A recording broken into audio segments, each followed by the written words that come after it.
O Senhor é meu pastor e nada me faltará. Caminhar me faz por verdes pastos, guia-me mansamente a águas tranquilas, refrigera minha alma, guia-me pelas veredas de justiça por amor ao seu nome. Ainda que eu caminhasse pelo vale da sombra da morte, eu não temeria mal algum, porque tu estás comigo. A tua vara e o teu cajado me consolam. Preparas uma mesa perante mim, na presença dos meus inimigos. Unge a minha cabeça com óleo, meu cálice transborda. Certamente que a bondade e a misericórdia me seguirão todos os dias de minha vida, e eu habitarei a casa do Senhor por longos dias. O Senhor é meu pastor, nada me faltará. Senhor Deus de poder e bondade, seja sempre o nosso amparo na aflição, nosso escudo e nosso abrigo nas tribulações, nosso asilo e refúgio em tempos de necessidade, e na solidão nosso companheiro. Na angústia, Senhor, seja nosso consolo, em momentos de tristeza, um amigo afetuoso, aquele que remove a dor pungente de nossos desgostos e perdoa os nossos erros. Inteiramente para ti nos voltamos, Senhor, implorando-te com fervor de todo o coração e por pensamentos e palavras que nos proteja de tudo que for contrário à tua lei e nos livres de todos os pensamentos e atos impuros que possam nos impedir de recorrer sem mácula à sombra da árvore da tua graça. Tem compaixão do fraco, restaura o enfermo e alivia-lhe a dor. Ilumina a nossa face com o brilho da tua bondade e com benevolência, Senhor, ajuda-nos a ser úteis na tua seara de amor. Que nossos corações transbordem de amor por todas as criaturas, que possamos promover a paz entre todos com que convivemos e nos dediquemos à tua obra, Senhor, esquecidos de nós mesmos.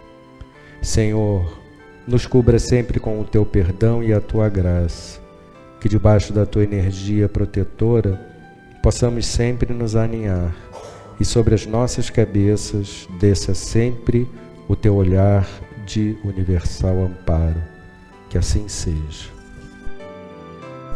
Pai nosso que estais no céu, santificado seja o vosso nome. Venha a nós o vosso reino. Seja feita a vossa vontade, assim na terra como no céu. O pão nosso de cada dia nos dai hoje. Perdoai as nossas ofensas, assim como nós perdoamos a quem nos tem ofendido. Não nos deixeis cair em tentação, mas livrai-nos do mal. Ave Maria, cheia de graça, o Senhor é convosco. Bendita sois vós entre as mulheres, bendito é o fruto de vosso ventre, Jesus. Santa Maria, Mãe de Jesus, rogai a Deus por nós, pecadores, agora e na hora de nossa morte. Amém. Amado Pai, estamos esta noite aqui todos reunidos em Teu nome e queremos agradecer por todas as oportunidades que o Senhor nos dá, para que possamos primeiro aprender o que é o amor, para que posteriormente possamos aprender a amar, mas aprender a amar este amor que nos conduz até vós, este amor que ilumina e que faz com que nós esqueçamos de nós mesmos em prol do nosso próximo. Queríamos também, Pai, agradecer por todos que aqui estão presentes, por seus parentes e seus amigos, por todas as suas bênçãos. Nós saudamos a Deus manifestado em seus três aspectos: Pai, Espírito Santo e Espaço Virgem. Nós saudamos ao Cristo, Filho unigênito do Pai, quem habita em tudo e em todos. Nós saudamos a lei divina de amor, que cria todo o universo, que mantém e que renova. Nós saudamos a todas as linhas de Umbanda. Nós saudamos e agradecemos pela força dos orixás de Umbanda. Nós saudamos a fraternidade branca universal e agradecemos pela sua força. Nós saudamos a Miguel Arcanjo e agradecemos pela sua força. Nós saudamos e agradecemos a Melquisedeque pelo seu concurso. Nós saudamos e agradecemos a corrente franciscana. Nós saudamos e agradecemos a Francisco de Assis, nosso padroeiro. E nós saudamos e agradecemos ao Caboclo Tupinambá, nosso pai, nosso guia espiritual. Nós saudamos e agradecemos a todas as entidades de luz responsáveis por este trabalho e nos colocamos à sua disposição. Amado Pai, gostaríamos neste momento de pedir por todos os seus filhos que habitam este planeta, encarnados e desencarnados, principalmente por todos aqueles que passam por provações, que o seu amor possa acalentá-los, que o seu amor possa guiá-los, para que eles possam sempre entender que todo o processo de existência é um processo de aprendizado, que quanto mais rápido nós aprendermos, mais rápido nós nos libertaremos. Queríamos te pedir também, Pai, por todas as crianças deste mundo, principalmente por todas aquelas que não têm um prato de comida para comer, todas aquelas que são maltratadas, abusadas, judiadas, todas que não têm um lar para morar, todas que vivem ao relento, nas ruas, todas aquelas que não têm uma família para amarem e serem amadas. Que o calor do seu amor possa aquecer o coração de todos os seus filhos. Que esses seus filhos, tocados pelo seu amor, possam amenizar de alguma forma as tribulações que esses nossos irmãos mais necessitados estão passando. Pois a ajuda para os seus filhos mais necessitados vem através de todos os seus filhos. Queríamos pedir, Pai, por todas as crianças da creche Santa Clara, por todas as pessoas que ajudam a creche Santa Clara e os programas sociais da CFA. Queremos também lhe pedir, Pai, por todos os seus filhos encarnados e desencarnados, cujos nomes foram colocados na caixa de solicitações. Que assim seja.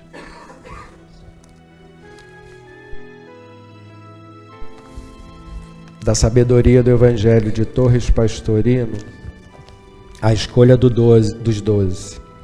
Mateus capítulo 10, versículos 1 a 4. E tendo convocado Jesus, seus 12 discípulos, deu-lhes poder sobre os espíritos atados para os expulsarem e para curarem todas as doenças e enfermidades. Ora, os nomes dos 12 emissários são estes.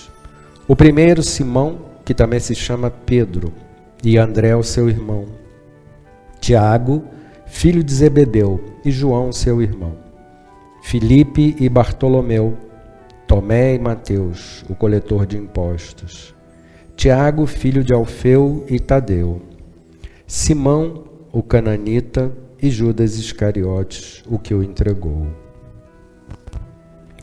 Jesus havia rompido com os donos da religião, os fariseus e escribas, que o haviam condenado à morte, unidos aos herodianos.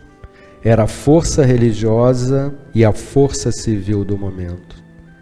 Era-lhe necessário, pois, recrutar um grupo que lhe pudesse continuar a obra incipiente. Como sempre fazia antes de qualquer decisão importante, retirou-se sozinho a um monte para orar. Realmente, não devia ficar muito distante o monte, pois Lucas informa-nos que logo após ele entrou na cidade.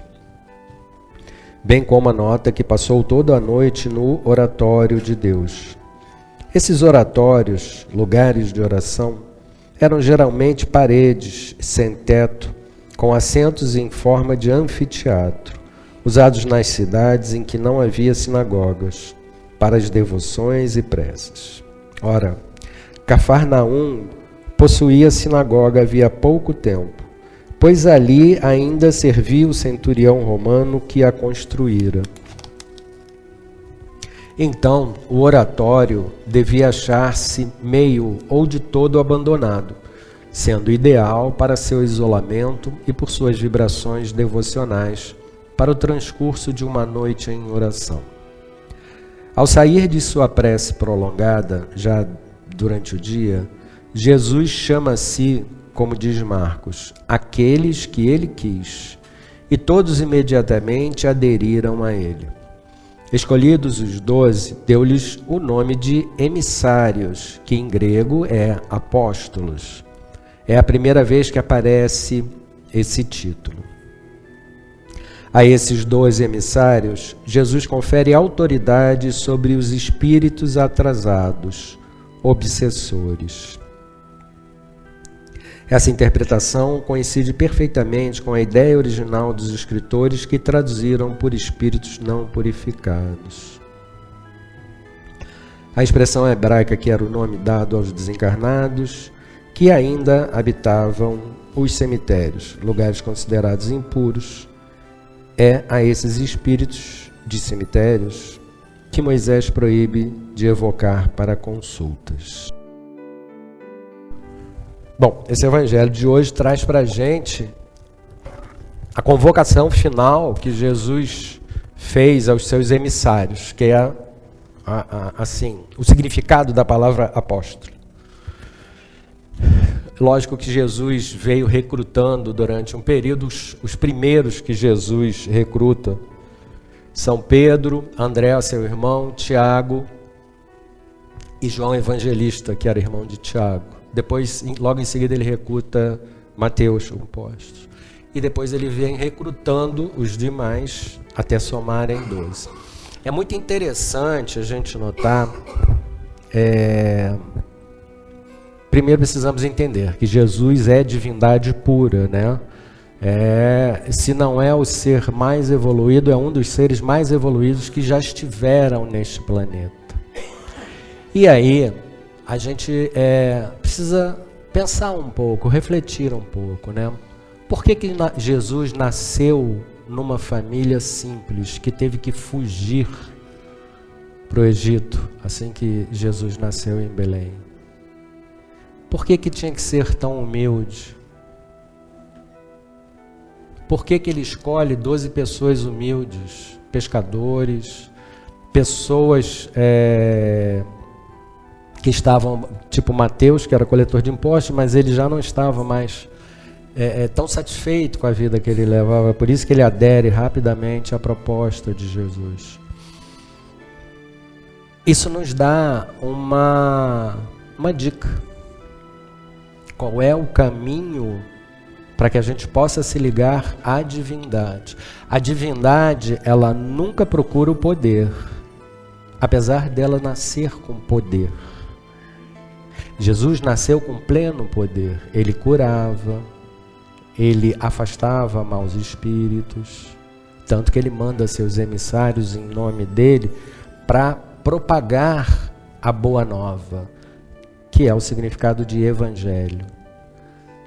E graças a Deus que essa propagação deu muitos frutos, porque atualmente o evangelho é conhecido mundialmente por todas as nações.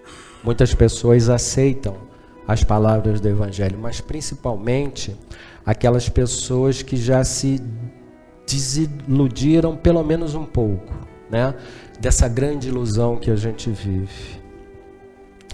Na verdade, não é uma grande ilusão que a gente vive. É a grande ilusão que nós, com a nossa mente, interpretamos a nossa realidade. Nós é que colocamos a ilusão nisso. Né? É ilusão por quê? Porque todos nós, um dia, teremos que deixar tudo para trás. E esse dia não demora muito. O que são 80 anos, 100 anos? Passam tão rápido. Essa que é a ilusão que nos prende a nossa evolução, que nos prende limitando a nossa evolução, fazendo com que a gente não possa caminhar em nossa evolução. Nós não temos que renegá-la, nós não temos que renegar, nós temos que desapegar. Essa é a grande questão. Nós viemos, encarnamos no planeta para que a gente possa continuar evoluindo, mas tendo sempre em mente que um dia a gente volta para a nossa real pátria sideral, que é sideral, que é o mundo espiritual. Nós somos espíritos. É outra coisa que a gente precisa pensar sobre, né? E aceitar.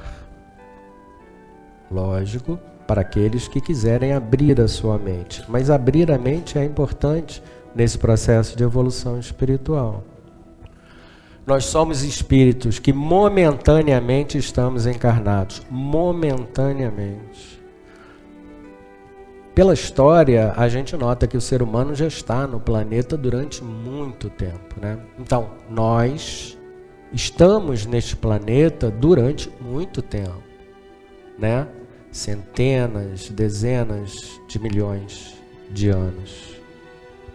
E a gente vem, encarna, aprende um pouco, ou às vezes não aprende nada, ou às vezes atrasa a nossa evolução, aí a gente desencarna, mas aí nós temos uma nova oportunidade chamada misericórdia divina. A misericórdia divina que todos nós buscamos muitas vezes é exatamente a reencarnação. A reencarnação é a misericórdia que Deus nos dá para que possamos aprender. A gente também não pode se iludir achando que ao desencarnar a gente vai encontrar um mundo evoluído e um mundo de evolução e que a coisa vai fantasticamente, a gente vai se transformar em seres evoluídos. Não, o momento de evolução é aqui e agora, encarnado. Estamos encarnados porque não conseguimos evoluir desencarnados. A encarnação é o trem que nos mantém no trilho da evolução. Se a gente sair do trem, a gente não consegue mais caminhar. Então vamos aproveitar essa encarnação para que a gente possa evoluir um pouco, né? Para que a gente possa nos libertar de tudo isso que está aí. Se é que isso tudo que está aí nos incomoda, né? Nós temos o nosso livre-arbítrio, a gente não é obrigado a fazer nada perante Deus, vamos dizer assim. Deus não exige, Deus é amor eterno, Ele sempre nos ama e nos dá todas as oportunidades que nós precisamos. Existe uma pequena questão e é o seguinte: Deus nos dá tudo o que precisamos, mas nem sempre o que precisamos é o que nós queremos. Temos que avaliar isso. Temos que avaliar se o que nós queremos é bom para a gente. Nós somos tão infantis Nós somos tipo recém-nascidos para o mundo espiritual, para as verdades espirituais, para as verdades da nossa existência, do nosso eu, do que somos. Nós entendemos muito pouco disso, por isso que nós queremos coisas que não precisamos, e aquilo que precisamos nós rejeitamos. Mas Deus, em sua misericórdia, e aí entendemos o porquê da misericórdia, sempre nos dá uma nova oportunidade. Sempre. Sempre Deus, mais cedo ou mais tarde, dependendo muito do nosso desejo, mesmo estando no mundo de desencarnados, no mundo espiritual, nós não somos obrigados a reencarnar, não. Nós encarnamos se a gente assim quiser, né? Nós não somos obrigados a fazer isso, mas o reencarne é isso, é a oportunidade que temos de evoluir. Então, vamos despertar para isso nesse momento, gente. Vamos despertar que essa é a oportunidade para que a gente possa se iluminar um pouco mais. Por mais distante que seja a nossa meta, por mais distante que seja o lugar que nós queremos chegar na nossa evolução, um passo em direção àquele lugar, a gente está um passo mais próximo desse lugar. Então vamos começar a dar passos na direção certa, e não para o lado, e principalmente pior, para trás. Vamos dar passos na direção certa. E como é essa direção? Como fazer isso? Precisamos buscar a ajuda de alguém? Alguém vai nos libertar? Alguém vai nos iluminar? Não. Não creiam que isso é assim, pois não é verdade. Nós é que influenciamos e determinamos a nossa evolução espiritual. Não é ninguém de fora. Mas então como fazer isso? A gente pode questionar. Como é que a gente evolui, né? Jesus deixou isso muito, muito claro. Em 2 frases facílimas de entender.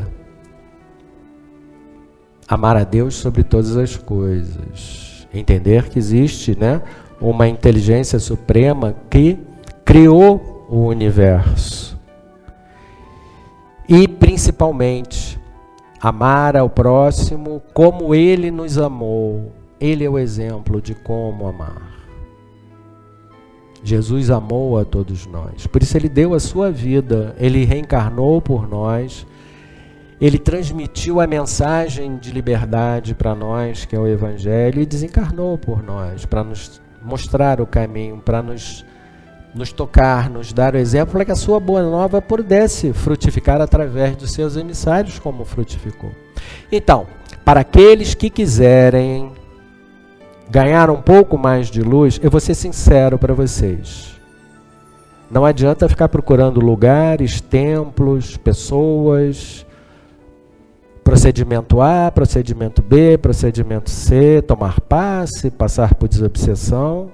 Se a gente não muda internamente, não adianta de nada. Então não se iludam, achando que frequentar um lugar vai fazer a gente mudar. Não é assim que funciona.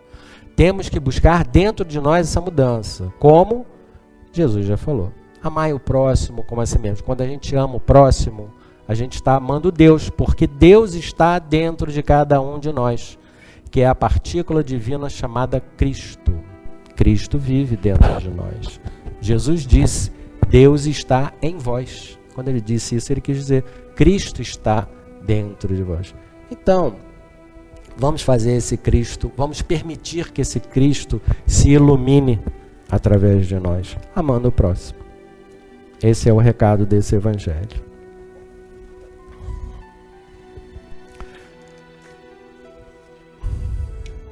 Vamos pedir forças para o passe.